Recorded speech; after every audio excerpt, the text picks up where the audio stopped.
Today, we're talking about your to-do list and how to actually master it.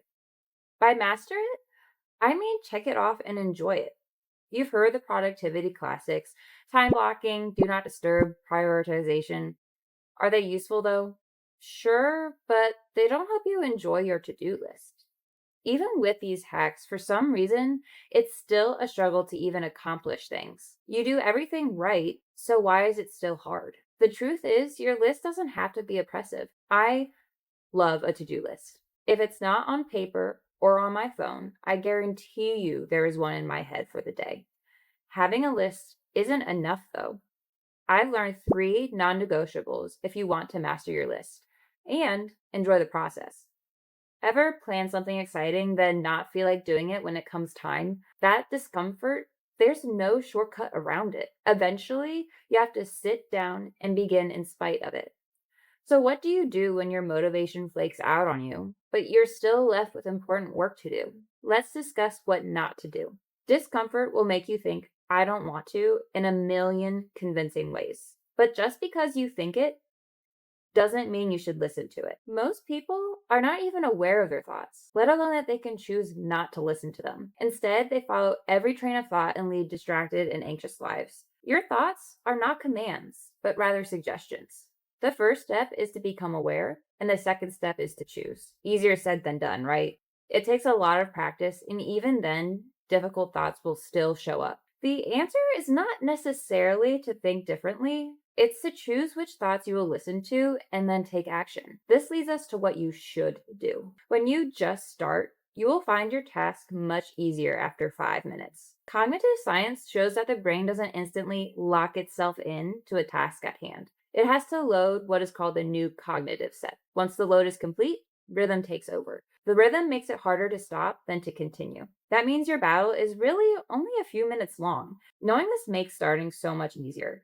But let's be honest, even with that rhythm, some tasks are plain difficult, though they don't always have to be. Let me tell you the second thing that will remove that difficulty and replace it with enjoyment.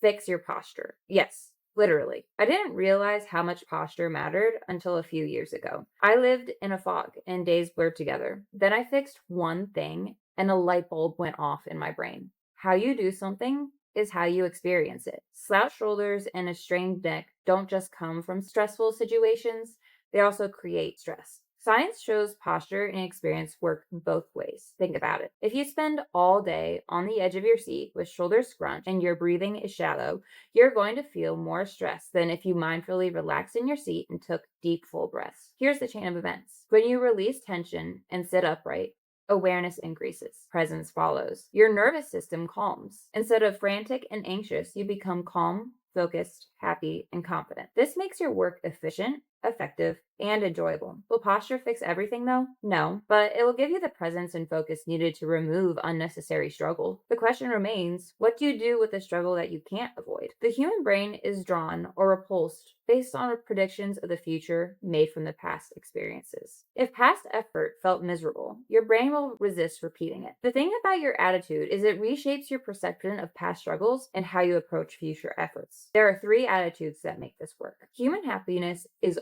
always fleeting. Your brain always wants more. If your brain can't find more, the object becomes meaningless. Think about the first day you purchased your phone. It probably brought you joy at first. But as time went on, your phone became just another part of your day. What if you were committed to finding pleasure in your phone? You would invest more money and time on it. But how much more time and money can you invest before it becomes a problem? We don't have to try very hard to imagine the problem of phone addiction. It's no secret that we're in an epidemic of phone distraction, and it has extremely negative consequences. Seemingly harmless pleasure, unchecked, turns into a trap where only dangerous behavior gives pleasure. This is how psychologists would describe the road to addiction. But joy can work for you and even reverse the effects of addictive behavior. A joyful attitude comes from gratitude and future focus. Gratitude makes the mundane meaningful again. A future focus patiently trades instant comfort for lasting fulfillment. You have to know that the joy of working to greater levels of success in the long term leads to far better things than the temporary pleasures right now. But it's not enough just to think about the future. You have to work towards it too. If you're watching this video,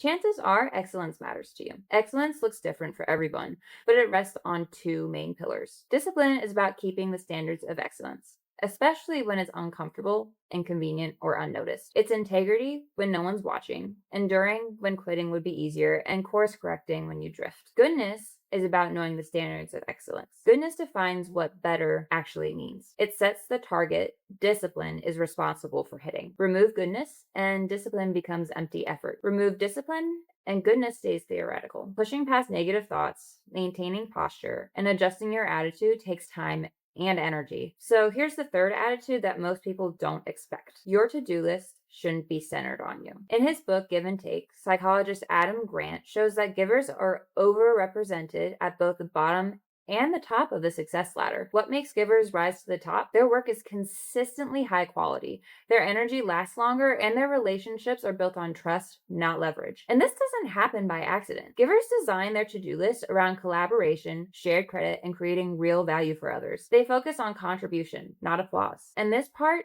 really matters. They don't give indiscriminately, meaning healthy givers set boundaries. They protect their time and energy. They say no when necessary. If the work is only for your own credit, gain, or validation, you might end up with something useful. But when your work is aimed at benefiting others, its impact multiplies. It spreads. It invites collaboration. It creates momentum beyond you.